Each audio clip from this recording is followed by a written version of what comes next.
right here. I want you to watch this play. What do you see on this, right? Yeah, people, the lay people are going to say Geno Smith threw an interception, right? Where's this going? Geno Smith is throwing to a spot. He's trying to throw this guy open, right? He's got nice leverage on here. What you would want him to do is this. Keep coming flat down the line of scrimmage, peer, and it's all to the good. It's a completion. What does he do? The same things that I've seen him do for the past few seasons covering this guy. He gets lazy on his routes, or he thinks that routes don't have a determining point, right? Or they should be run however he would like for them to be run. He starts to drip upfield this way, right? There's a difference between going right here and right here. Going the ladder, right? Going the ladder right there allows for this guy to then cut in front of you, right? Because he has the angle on you. It's that simple. Look at him drift upfield. Did you see that? How is he up here now? Watch. 3 turnovers. Are you including the interception against the Niners? And if so, was there something you could have done different on that play? Yeah, that was definitely my fault. I was drifting upfield, saw open space, trying to do too much, and let the DB undercut the route when I should have been staying flat. Top Billin. Would a hater ever come back and apologize? Of course not. That's a rhetorical question. Their hate is diabolical. It's not derived from logic, right? They just don't like somebody, right? I showed these people exactly what was going on. You can see by Geno Smith's facial expression here. And if you saw DK Metcalf on the sideline, it looked like he was resigned to the fact that it was his fault. You can see right there, if you weren't a hater and you saw someone looking like this after that particular play, you'd be like, oh, well, damn, nobody would really look like that if it was their fault. Now you see DK Metcalf explain it exactly like how I explained it right after the game, almost verbatim. Will another hater come back, right? Like this dude here was saying all this crazy stuff, and he made it his point to go around the entire comment section, commenting to people talking about how I was wrong, and he was running a damn post route. The fuck out of here. A post route, man. That's what I'm talking about, man. Some people's hate knows no bounds. Now let's go ahead and get into this right here. All right, let's do a little teach tape here. Imagine if this play didn't exist for that particular game, right? You had the casuals and lay fans blaming Geno on this, and it wasn't his fault.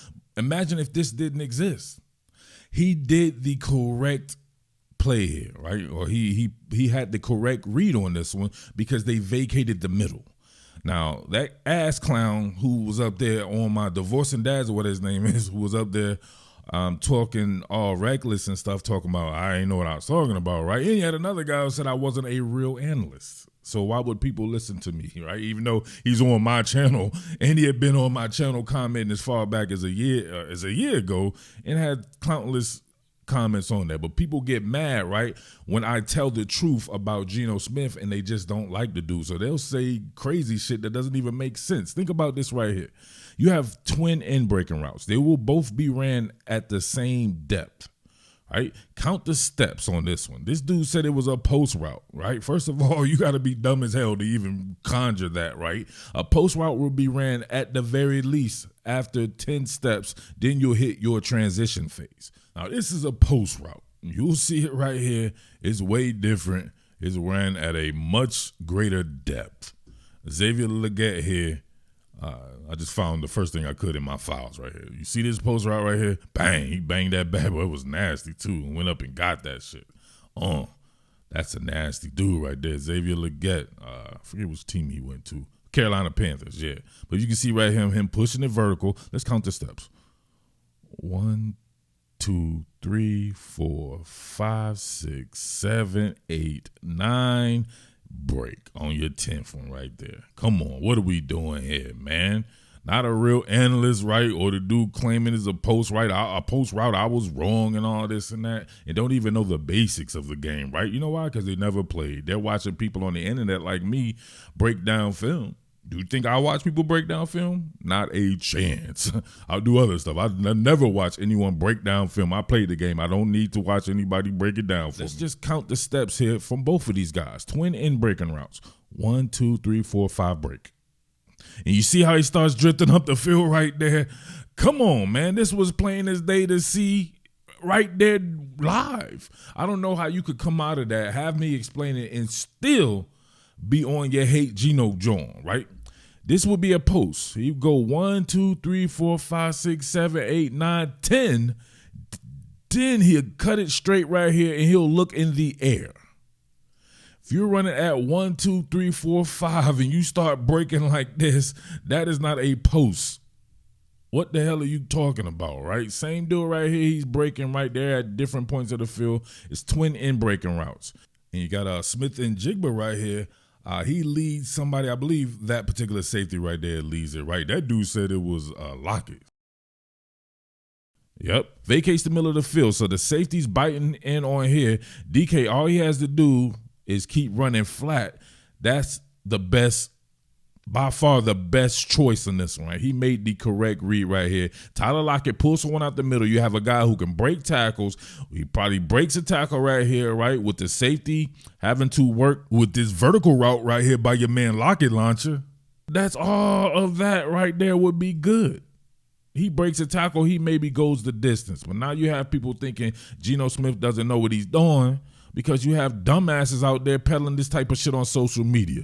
Now look at that. That's the worst shit I've ever seen. No, not worst shit I've ever seen. I said it in the thing. He's done this quite a few times, and I've seen him lead Geno into interceptions before, and I've pointed and documented this out. I've done film studies on every game.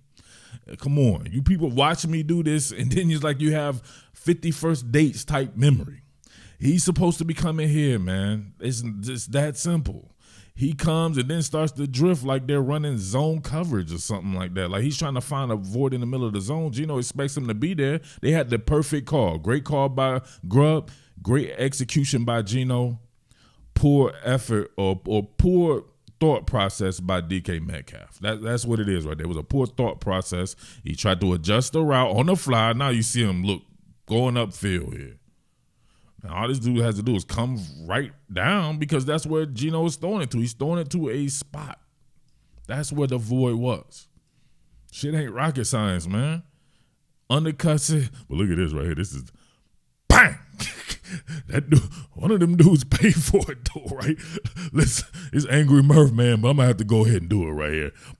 Bang! Your boy DK Metcalf be hitting like the water boy. What are we doing here? That dude right there, right? Cherries, lemons, and bananas all in his eyes. You already know the deal. Like a zombie. Truck for the very last time. Like a zombie. With no heartbeat. He sleep. So imagine if that one didn't count and you still have people coming in acting like this guy can't play football. I mean, look at this play right here, right? Going through his progressions and Jakob, look at the product placement. Excellent catch by Metcalf there, right? He took a cold one, all right? Physicality there, but you can see him going through his progressions right here. A nice clean pocket, a pocket that he can step up into, be able to deliver the ball accurately. And look at that, man. Look at the window of opportunity, a virgin tight window of opportunity. And look at that, man. Come on. What are we doing? Between two defenders there. Come on. This guy can't play quarterback. You had people coming up on the channel. I blocked a whole bunch of people, right? You know what I mean? People talking about he's a backup and all this bullshit. And, you know what I mean? Over an interception that wasn't even his fault. Imagine that. Now, the Lockett one, that definitely was his fault. No doubt about that. But come on, man. What are we doing here? And a hater won't acknowledge a play like this, right? That should have counted. He's not the one getting penalties. He's staring down the gun barrel off his back foot in Yaka for a touchdown, right? Look at that. Can't even step in through it. Just has to kind of rotate his hips and still gets it down there. How's that for arm strength? All you arm strength peons out there who thinks arm strength is only delivered or derived from deep balls. Look at that right there. Absolutely perfect in every way. Didn't count. So imagine if that counted, the other one didn't happen. What do we be talking about right here, right? Right? Not to mention the countless pressures that he escaped. You had some doofus up there talking about he plays scared and all this. Right? I got to block him as well. Like, it's just stuff like that, man. This guy never get the credit that he deserved. That's why I honestly wished he would have gone to another team straight up. You know what I mean? That's just me, though. I think the Seattle organization is great for him, right? The people there and all that, but just the angst surrounding him, you can't have even a so-so game, right? He has to be damn near perfect for people to even say that he can be a starter, right? So, right, those are the absurd standards and expectations that are placed on this guy where he can't just be a regular quarterback in the league and they all go through their ups and downs. He has the same exact statistics, 6 touchdowns and 6 interceptions, right? With multiple. He had couple of tip passes that wasn't his fault too, right? And then that one with DK, the same stat line as Patrick Mahomes. And he has more yards than Patrick Mahomes. It happens, man. It's football. But listen, there you have it, man. Good job of them for getting DK to answer that question, right? Obviously, I think if he didn't ask him that question, we wouldn't have even known. He wouldn't have confirmed it, right? I didn't need it confirmed. I knew what it was straight up, but at least the common and the lay fan, right, the casual fan, can now hear it out of the horse's mouth, all right? With that being said, much love to everybody out there. Much love to all the real football heads out there, too, man, who'll be rocking with your boy, man. You know what I'm saying? Mad love to you guys, man. I got to find a way to separate you guys separate the wheat from the chaff. I may do that through a Patreon, right? Go back old school like I was doing 6-7 years ago. You know what I'm saying? Get a Patreon. I can just talk to all my real football heads, right? All right? Let me know, all right? Salute. What more can I say? Top Billin.